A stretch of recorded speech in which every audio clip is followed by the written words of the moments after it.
Joining us tonight to discuss the key congressional hearings and their potential impact leading up to these midterms, Sarah Carter, investigative reporter, Fox Business contributor. Sarah, great to have you with us. Great to be with you, Lou. Baker, he is creating all sorts of problems from Rosenstein, not the least of which Mark Meadows, the chair of the Freedom Caucus, calling for his resignation forthwith. That means whatever they've heard, Meadows at least has had a belly full. Not only Congressman Meadows, but a number of other congressional representatives that were there to hear Baker's testimony also feel the same way. Lou, it was explosive testimony again today. I know just a little bit of what happened behind those closed doors. And apparently Baker, when asked over and over again, the majority of questions were actually directed about Rod Rosenstein, the meeting with Andrew McCabe and Lisa Page, who is also an FBI attorney who has resigned since, right, along with McCabe, who was fired.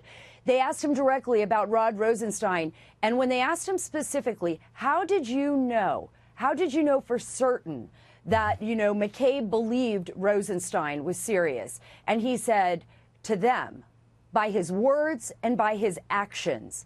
By his words and by his actions. So apparently the FBI actually conducted and did some kind of actionable thing with regards to what Rosenstein was saying. And I think this is what, Congress is so upset about. We know based on Baker's testimony that they withheld, the FBI withheld exculpatory evidence related to the Foreign Intelligence Surveillance Court and the Carter Page FISA.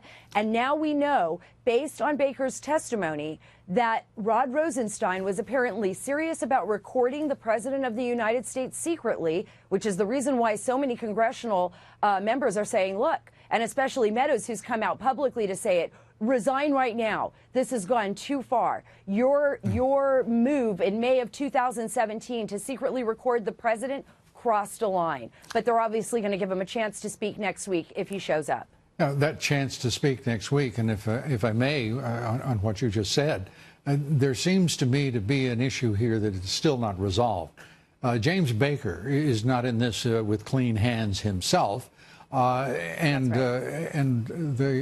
certainly Andrew McCabe is not. This is going to be a very difficult issue to be sorted out, because it seems each one of them has culpability here one way or another in what has been rampant political corruption at the top of both the DOJ and the FBI. Your thoughts? Great points, Lou. I mean, I think they're looking at a number of things here. One, we know for certain that James Baker, according to sources very close to him, as well as James Baker himself, did not care much for Rod Rosenstein. Yeah. He was very close to James Comey. Baker was a confidant of his and was very angry when Rod Rosenstein actually wrote the memo that allowed the president to basically act on his wishes to fire Comey because he wasn't doing his job. And as well as, we know Andrew McCabe was very close to Baker as well. Yeah. But according to the people that heard this testimony, one had nothing to do with the other, really. I think the only thing that it has to do with is that Baker wasn't afraid of throwing him under the bus. Yeah, I think perhaps eager is another way of looking at it. But yeah. Nellie Ohr to testify, and apparently without any constraint. Her husband will be in jeopardy if she happens to in any way contradict his testimony. The Ohr family is having a very tough time, and they seem to be at the nexus of nearly all of the skullduggery that has been carried out by at least certain elements of the Justice Department and the FBI leadership. That's right, because we know that Bruce Ohr was being used as a back channel by the FBI to get information from Christopher Steele after they basically fired the former, British spy for leaking to the media. And we also know that Nellie Ohr, who was working for Fusion GPS, long time. I mean, she speaks Russian fluently. She's worked in the Soviet Union at the time it was the Soviet Union. She was a professor that taught Russian. I think she has a lot of connections. So we finally have collusion and if you will, a little confluence. We have all of the people doing the investigation for the FBI, the Justice Department, and leading it. They are the ones who have connections to Russia.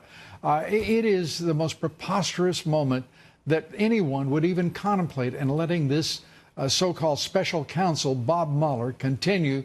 And the president's right. It's a witch hunt. Anyway, it's frustrating. You're absolutely right. And it is frustrating. And every bit of evidence points towards them, not towards President Trump or the campaign colluding.